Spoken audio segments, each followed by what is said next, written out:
네, 시청자 여러분 안녕하십니까. 2026년 7월 24일입니다. 7월 달이 벌써 훌쩍 다 가버리는 것 같습니다. 한 일주일밖에 남지 않았습니다.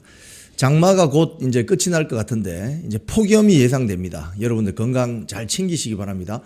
오늘 서버를 까자 한번 방송해 보겠습니다. 먼저 제가 오늘 뉴스를 좀 전해드리기 전에 세 사람의 인터뷰를, 세 사람의 발언을 제가 한번 먼저 보여드리겠습니다. 누가 거짓말을 하는지, 누가 참말을 하는지 한번 들어보시겠습니다. 먼저 첫 번째 분입니다. 거짓말을 할까요? 참말을 할까요? 저는 뭐 선거에 대한 경험이 아주 많은 사람의 입장에서 지금까지 이야기되어 온 부정선거론에 대해서 저는 부정선거는 없다고 생각을 합니다. 우리 당이 부정선거 망산론자들 때문에 굉장히 분열되었습니다. 그런데 그게 어느 정도 정리돼가는 과정에 이번에 투표지 부족, 정말 있을 수 없는 이런 일이 벌어졌는데 이것이 다시 또 불을 붙였어요. 우리 당에 지금 어려움이 지금 가중되고 있는데 우리 당의 윤상현 의원이 위원장을 맡은 국정조사위원회가 지금 진행되고 있기 때문에 조사를 해가지고 결과를 잘 만들어주기 바랍니다. 예. 두 번째 사람의 인터뷰도 한번 들어보시죠. 이 사람은 거짓말을 하고 있습니까? 참말하고 있습니까?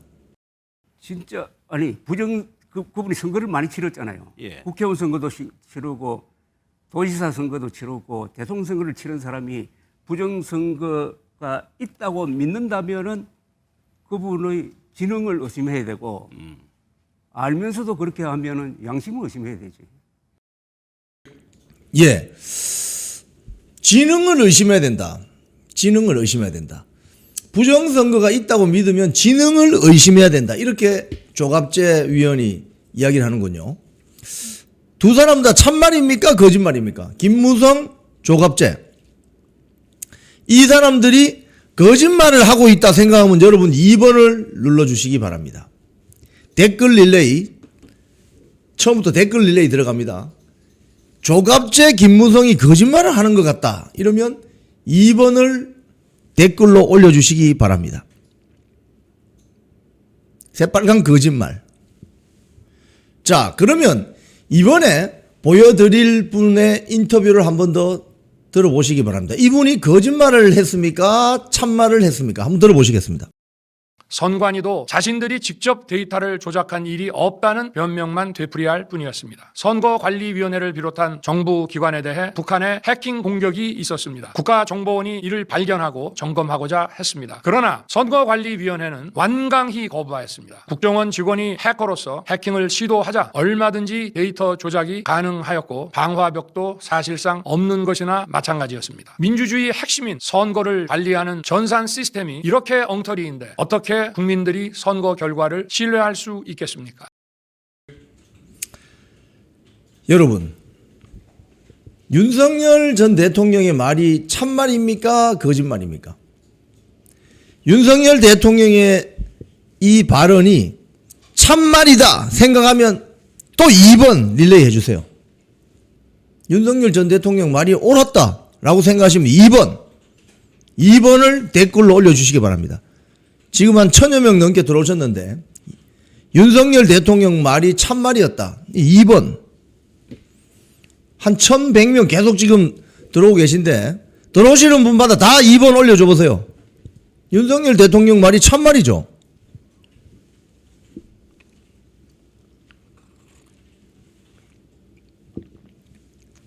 시간이 지나니까 거짓말했던 자들의 실체가 다 까발려지고 있습니다. 윤석열 대통령의 저 말은 참말이었구나. 전산 조작이 되는구나. 국정원 보안 점검을 했더니 해킹 되더라. 아, 전산 조작을 하는구나. 선관위 직원들이 짬짬이로 상부에 보고도 하지 않고 상부에 보고했는지 안 했는지 이제 나중에 수사해 봐야 되죠. 꼬리 자르기 하는 건 아닌 건지. 전산 조작하는구나. 이제 우리 다 알게 됐습니다, 여러분. 다 알게 됐습니다. 아, 대한민국 선거는 부정선거가 판을 치는구나. 전산 조작도 가능하구나. 투표율도 막 조작하는구나. 어제 김민전 의원이 뭐라고 했습니까? 송파구 지난번 선거 때 딱 보고 있는데 갑자기 3만 표가 쑥 줄어들더라 이거예요. 저건 뭐지? 손댄 거죠. 이래 되면 윤석열 대통령이 참 감옥에서 정말 하실 말이 많을 것 같은데. 자, 오늘 첫 번째 뉴스. 장동혁 대표가 뭐라고 했느냐? 조갑재 씨 반응이 궁금합니다. 네. 선관위 서버를 반드시 까야 된다. 수사 대상이 돼야 된다. 이렇게 이야기했습니다. 장동혁 대표가 어제 최고위원회 마치고 나갔는데 합수본에서 전산 조작했다는 그 보도가 9시 반 좀 넘어서 났거든요. 그러니까 다시 돌아와서 마이크를 잡고 뭐라고 했느냐. 투표율 허위 입력 정황까지 발견되어서 선관위 서버에 대한 압수수색을 진행했다면 이게 부실선거입니까? 부정선거입니까? 여러분은 뭐라고 생각하세요? 이거 부정선거다! 이러면 2번! 이거 부정선거다. 100%다 이거. 2번. 2번 릴레이 안 하신 분들 다 한번 해주세요. 이거 부정선거다 이거. 그리고 단순히 특검에 대해서도 단순히 투표용지 부족만으로 수사 대상으로 정할 것이 아니라 투표지 전산 조작 등 다른 의혹 수사를 위해서 선관위 서버가 반드시 특검 수사 대상에 포함되어야 한다라고 말했습니다. 서버 깝시다. 그리고 조직적으로 부정선거 범죄에 가담한 사람들이 있다면 모조리 잡아들여야 됩니다. 모조리 한 명도 남기지 말고. 자, 국민의힘의 다른 정치인들은 또 뭐라고 했느냐. 다음 카드입니다. 주진우 의원은 뭐라고 했느냐. 악의적인 전산 조작이다. 이렇게 이야기했습니다. 악의적인 전산 조작이다. 주진우 의원이 이번에 공을 많이 세웠습니다. 안철수 의원은 뭐라고 했느냐. 선관위가 아니라 선거조작위원회다. 이렇게 못 박았습니다. 나경원 의원은 또 뭐라고 했느냐. 헌법기관의 조직적인 범죄다. 이렇게 이야기했습니다. 여러분 이거 틀렸습니까? 맞는 말입니까? 틀린 말입니까? 맞는 말입니까? 자, 이 말도 다 내가 찬성한다. 이러면 다시 또 2번 릴레이 갑시다. 2번 릴레이. 아, 이거 다 맞는 말이다. 2번 댓글 안 다신 분들 한 번 더 답시다. 지금 우리가 이 방송을 보면서 항의의 표시를 할 수 있는 것은 2번 댓글 다는 거예요. 어디다가 말이야 전산 조작이나 하고 투표율 1시간마다 발표되는 그거 조작했다는 거 아닙니까 지금? 그래 놓고 표를 부풀려? 우리 며칠 전에 여기 출연하신 로이킴 저자가 뭐라고 했습니까? 로이킴 작가가 일단 투표율을 최대한 부풀린다 그랬죠. 그래야 부풀린 투표 분량에 대해서 나중에 분배를 해서 어디로 보낸다 이거 아닙니까 결국은. 에? 부정선거란 여러분 인위적으로 투표수를 증감시키는 게 부정선거입니다. 투표지를 공급하지 않은 거, 투표지를 미지급한 거, 이거는 투표수를 인위적으로 떨어뜨리려고 한 거예요. 그러니까 부정선거예요. 그런데 투표율을 1000명이 투표했는데 한 1300명 투표했다고 키우는 거예요. 그죠? 투표지는 안에 들어가 있는 건 1000개인데 실제로는 1300개라고 발표하는 거죠. 이것도 부정선거입니다. 그럼 그렇게 해서 300개를 부풀려 놓고 나중에 개표할 때 무슨 장난을 치냐 이거예요. 그 부풀려진 300표가 어디로 가냐 이거예요. 어디로? 100%는 아니겠지만은 어디로 가냐 이거예요. 그 중에 한 7, 80%를 어디로 계속 보낸다? 특정 후보 쪽으로 보낸다? 이러면 그 후보가 당선되는 거 아닙니까? 경합지역에서는. 이런 식으로 해먹었다는 강력한 의심이 드는 거죠. 그래서 서버를 까야 된다 이 말입니다.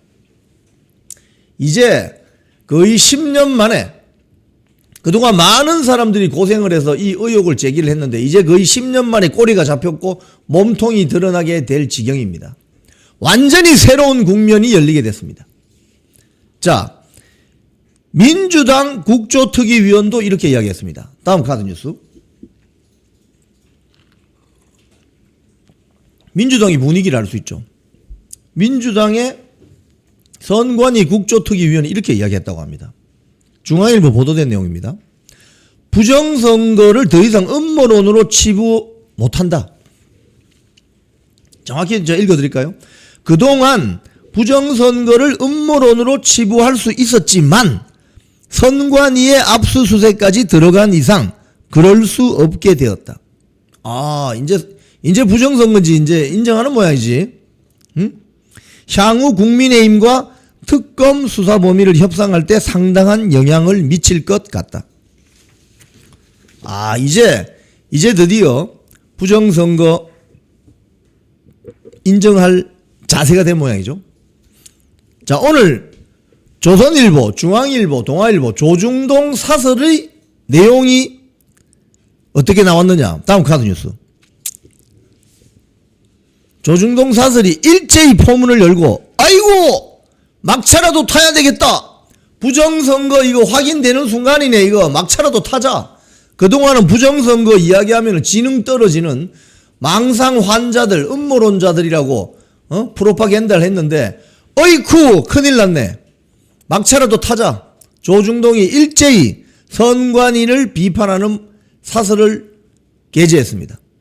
전산 조작한 선관위를 질타했습니다. 어이쿠 조중동 막차 타는구나. 이제 한심하죠.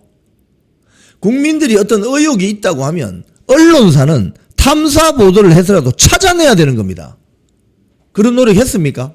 대한민국 기자들, PD들 그런 노력 했습니까? 자, 좋아요를 많이 눌러주십시오. 지금부터는 좋아요를 눌러주세요. 좋아요를 눌러야 이 콘텐츠가 많은 사람들에게 날아갑니다. 여러분 손가락 애국운동 한번 하시겠습니다. 지금부터 좋아요를 눌러주세요. 좋아요 저도 한번 눌렀습니다. 이걸 보고 있으면 나라가 이런 식으로 맛이 가는구나.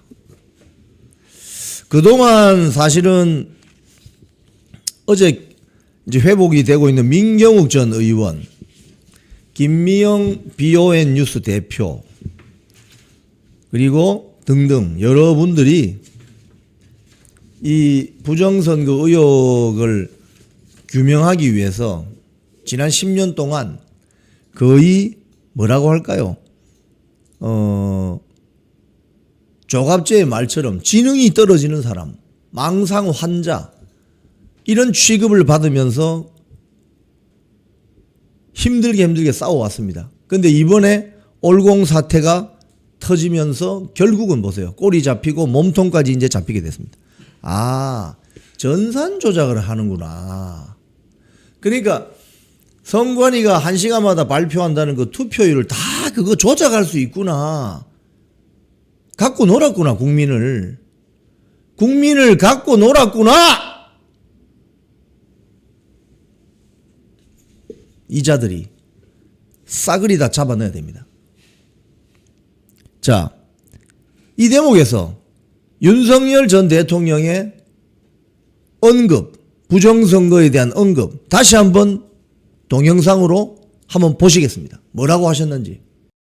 선관위도 자신들이 직접 데이터를 조작한 일이 없다는 변명만 되풀이할 뿐이었습니다. 선거관리위원회를 비롯한 정부 기관에 대해 북한의 해킹 공격이 있었습니다. 국가정보원이 이를 발견하고 점검하고자 했습니다. 그러나 선거관리위원회는 완강히 거부하였습니다. 국정원 직원이 해커로서 해킹을 시도하자 얼마든지 데이터 조작이 가능하였고 방화벽도 사실상 없는 것이나 마찬가지였습니다. 민주주의의 핵심인 선거를 관리하는 전산 시스템이 이렇게 엉터리인데 어떻게 국민들이 선거 결과를 신뢰할 수 있겠습니까?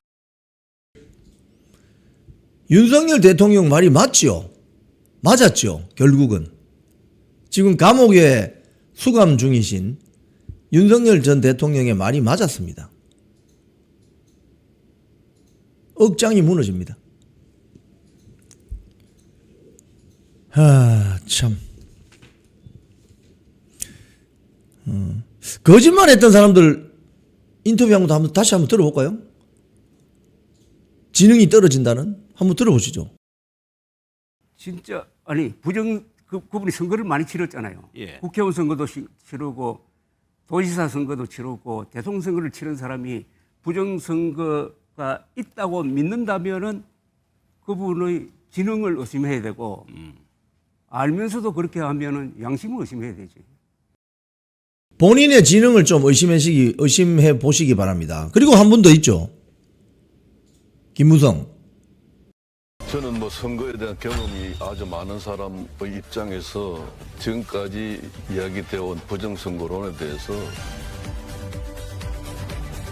저는 부정선거는 없다고 생각을 합니다. 우리 당이 부정선거 망산론자들 때문에 굉장히 분열되었습니다. 그런데 그게 어느 정도 정리돼가는 과정에 이번에 투표지 부족, 정말 있을 수 없는 이런 일이 벌어졌는데 이것이 다시 또 불을 붙였어요. 그러니까 우리 당에 지금 어려움이 지금 가중되고 있는데 우리 당의 윤상현 의원이 위원장을 맡은 국정조사위원회가 지금 진행되고 있기 때문에 조사를 해가지고 결과를 잘 만들어주기 바랍니다. 어느 분이 댓글 쓰신 것처럼 조갑제의 지능이 의심스럽고 김무성 전 대표의 부정선거 없다는 저는 확신이 결국은 이번에 깨졌다는 걸 말씀드립니다.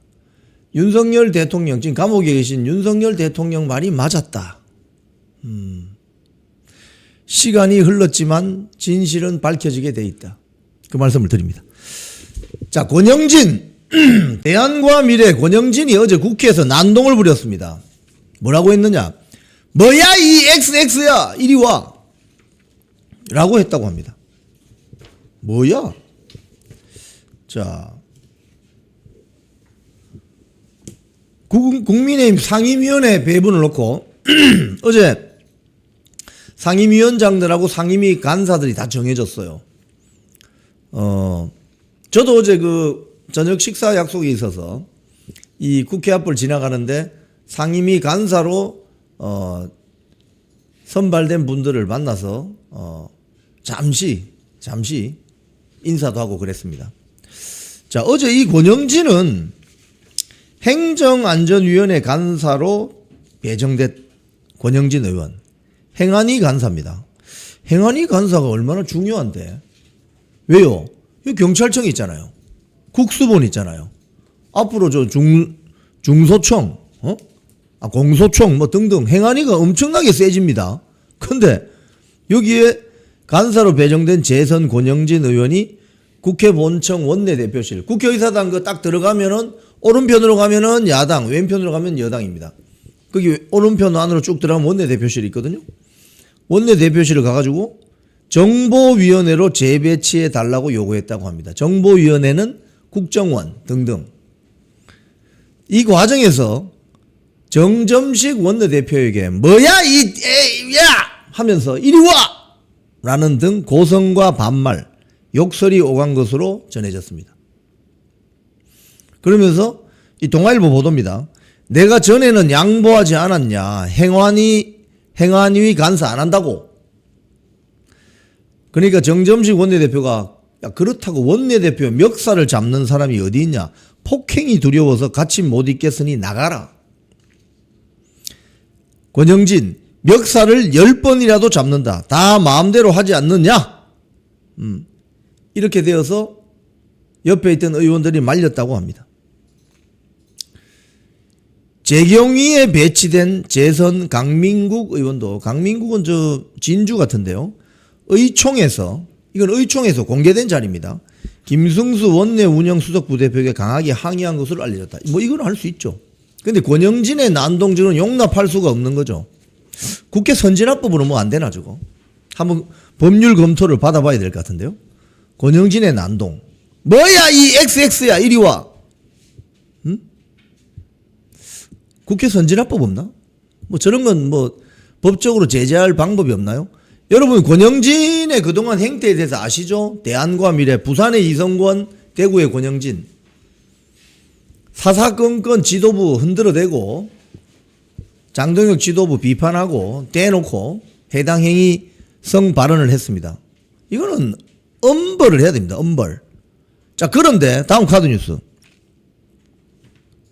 권영진이 이야기하는 그럼 좋은 상임위, 연합뉴스 보도를 보면 제가 여러분 조간신문을 꼼꼼히 읽어보고 제가 거기서 중요한 키워드를 다 뽑아냅니다. 그래서 여러분들이 영풍TV 난뉴스만 딱 들으시면은 오늘 아침 조간뉴스에 놓치기 쉬운, 놓칠 수 있는 그런 점들을 다 뽑아서 제가 행간을 읽어드립니다. 권영진이 이야기하는 이렇게 이야기합니다. 연합뉴스와 통화해서 이렇게 이야기했다고 합니다. 많은 의원들의 불만을 대신 전달하러 원내대표를 찾아간 것으로 원칙 없는 상임위 배정에 항의하러 간 것이다. 이렇게 이야기하면서 원내대표와 가깝거나 당에 실세나는 사람들은 원칙을 깨고 좋은 상임위에 2번, 3번 넣어주고 원칙을 따른 사람을 바보로 만들면 어떻게 당이 단합되겠나? 고 이야기했다고 합니다. 자, 여기서 제가 의문이 생겼어요. 좋은 상임위에 2번, 3번 넣어주고 상임위가 좋은 상임위가 있고 나쁜 상임위가 있는 모양이죠. 권영진의 말에 따르면. 근데 연합뉴스의 그 다음 문장이 이겁니다. 다수의 의원들이 희망 상임위로 꼽는 것은 정무위, 국토교통위, 산자위. 그런데 좋은 상임위가 있고 나쁜 상임위가 있다는 권영진의 말은 이건 현직 국회의원으로서 있을 수 없는 발언입니다. 국회의원이 무슨 상임위원회에 배치되든 간에 열심히 하면 되는 거 아닙니까? 좋은 상임위가 뭔데? 해외 출장 자주 가는 건가? 좋은 상임위가 뭔데? 어디 로비 많이 받는 데가 좋은 상임위 모양이지. 어? 권영진이 말하는 좋은 상임위가 어디예요? 로비 받고 대접 받고 뭐 어디 해외 출장 자주 가고 이게 좋은 상임위예요? 국민과 나라를 위해서 봉사하고 헌신해야 된다는 생각을 가지고 있으면 이따위 발언을 할 수 없는 거지. 좋은 상임위라니. 그리고 상임위 배정 권한은 어디까지나 원내대표에게 있다. 이게 당 관계자의 말입니다. 아니 지들이 다 뽑아서 원내대표 뽑았잖아.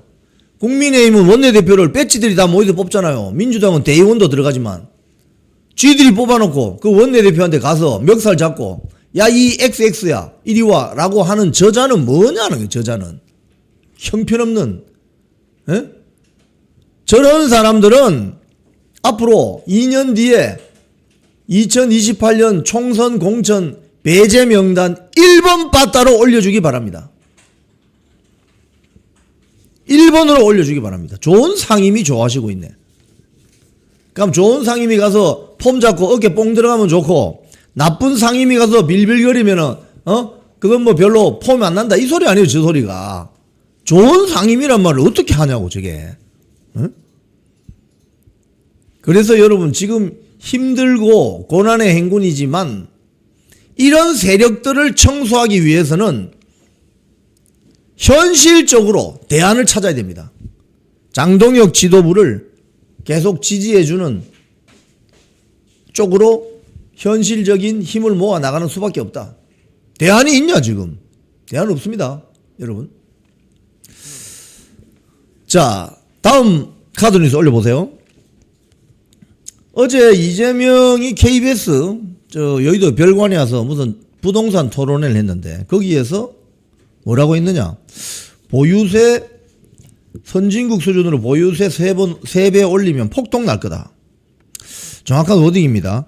통상적인 선진국 수준으로 하려고 해도 한 3배는 올려야 된다. 이제 보유세 올리겠다 이 말이죠. 자기 집 팔고 나니까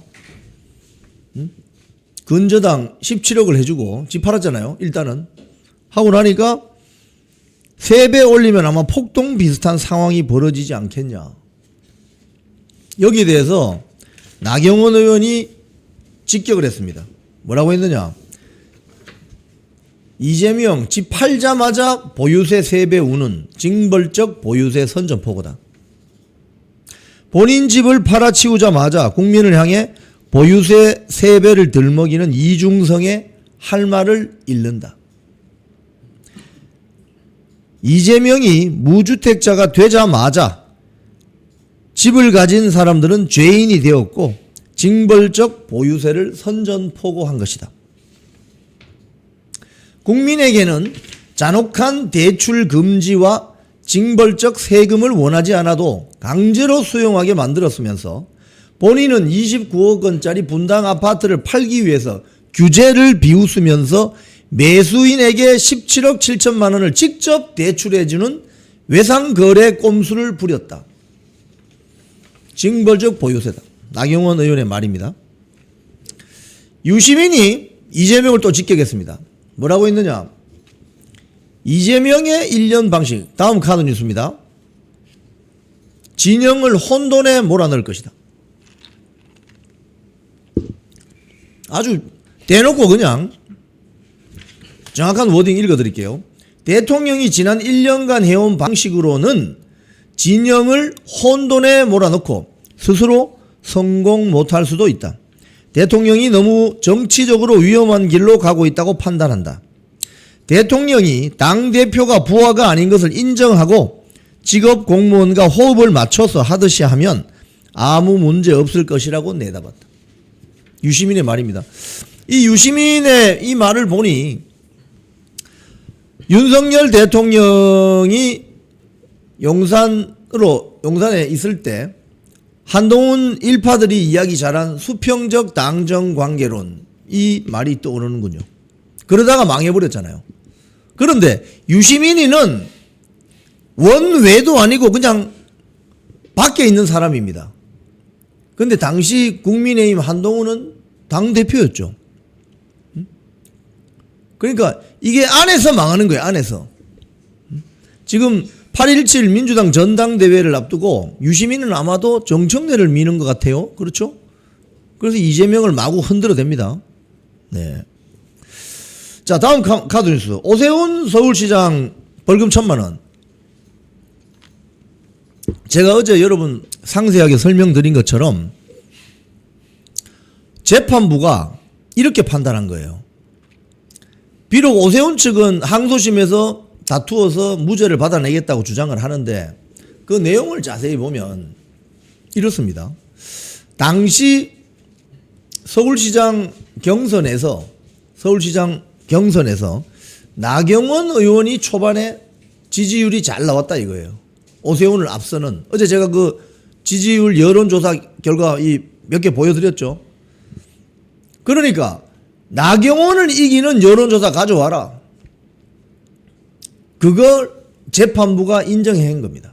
즉 나경원을 이길 수 있는 여론조사가 필요했다. 그래서 역할 분담이 오세훈은 여론조사를 의뢰하고 또 뭐 서울시 부시장은 여론조사가 오면 검증하고 여론조사비 대납은 김한정 씨라는 오세훈 서울시장의 친한 사업가가 돈을 내고 이러다가 덜미를 잡혔다 이거예요. 재판부가 이렇게 명태균의 그 10건 중에 5건을 인정했단 말이에요. 그럼 어떻게 되느냐 이게 어떻게 되느냐. 당선 취소형이 나올 가능성이 아주 높아졌다는 겁니다. 이건 물론 전체적으로 보면은 이재명의 공직선거법 재판은 1심 나오는 데만 2년 6개월 걸렸는데 완전히 거북이 걸음 늑장 지연 재판을 했다. 그런데 오세훈은 왜 이렇게 빨리 가느냐 이렇게 비판할 수 있습니다. 오케이, 그 비판을 할 수 있습니다. 다만 이 내용을 안에 살펴보면 나경원 이기는 여론조사 결과가 필요했다는 것을 재판부는 판단한 거죠. 그러면 오세훈이 벌금 1,000만 원이 1심에서 나왔으니까 이 유지가 계속 인정이 된다면 대법원에서 확정 판결이 날 때 100만 원 이상 될 가능성이 아주 높아졌죠. 자, 이렇게 되니까 어떻게 되느냐. 대안과 미래, 친 오세훈 파들이 패닉 상태에 빠졌습니다.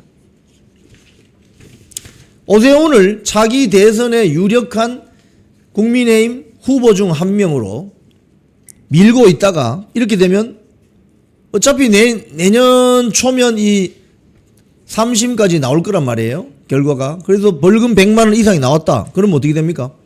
피선거권이 박탈되죠. 뭐 벌금의 수준에 따라서 하여튼 100만 원 조금 이상만 나오면 피선거권 박탈입니다. 그러면 2030년 대선 출마가 불가능해집니다. 그러면 오세훈 따라다니던 그 세력들은 어떻게 할까? 난리가 난 거죠 지금. 한 수도권 초선 의원 동아일보 이렇게 이야기했습니다. 우리가 구상하고 있던 차기 대선 구도가 크게 흔들리게 되는 것이다. 아, 어지럽다. 이제 어지럽게 됐네요. 자, 이거 하루 앞을. 근데 여기 여러분 뭐 오늘 댓글도 이렇게 올리시는 분도 있죠. 꽃이다, 고소하다 이 말이죠. 왜 오세훈은 본인의 주장대로 이렇게 억울한 일을 당했는데도 당원들이나 지지자들이 아, 우리 오세훈 시장님 어떻게 해요, 이런 여론이 별로 없습니다. 왜 그렇겠습니까? 왜? 윤석열 대통령 탄핵되었을 때, 탄핵 재판으로 갈 때 뭐라고 했습니까? 비상계엄 이후로 탄핵 소추안 뭐라고 했습니까? 탄핵하는 걸 국민의힘 당론으로 정해야 된다. 그러니까 탄핵시키라 이 말이죠. 응? 그 다음에 장동혁 지도부 또 들어오니까 어떻게 했습니까? 사사건건 뒷다리 잡고 대표 흔들기는 하고. 그러니까 국민의힘 지지자들이 지지를 할 수 없는 거예요. 그러니까 이런 일을 당해도 꽃이다, 고소하다, 응? 정말 잘 됐다, 뭐 이런 반응이라는 거예요. 응? 한동훈도 마찬가지고. 그래서 절대로 자기와 같은 진영에 있는 사람들의 의사에 반하는 짓을 하면 안 되는 겁니다. 최소한도로. 그러면서 이런 자들이 뭐라고 합니까? 중도 확장해야 됩니다. 원내 정당해야 됩니다. 대통령제 하지 말고 내각제 하자는 소리하고 똑같죠. 지들끼리 다 해먹겠다 이거죠. 참기름 맛이다, 깨소금이다, 이런 반응이 그래서 나오는 겁니다. 이번에 좀 정신 차리려나? 쿵TV를 사랑하시는 시청자 여러분, 대한민국은 지금 체제 전쟁 중입니다. 연성 파시즘 체제로 갈 것이냐, 아니면 자유민주주의 체제를 지킬 것이냐, 이를 위해서는 결단과 용기가 필요합니다.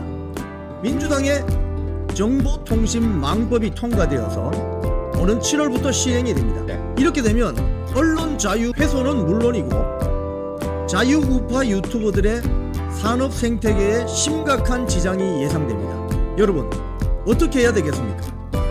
여러분들의 도움이 필요합니다. 여러분들이 우잘사 회원에 가입하셔서 대한민국 체제 전쟁에 승리하고 국민의힘 장동혁 지도부를 지켜내고 정보통신망법을 비롯한 언론 자유를 심각하게 훼손하는 여당발 공세에 대응해 주시기 바랍니다. 우잘사 회원 많이 가입하셔서 함께 가는 여정을 만들어 갑시다. 감사합니다.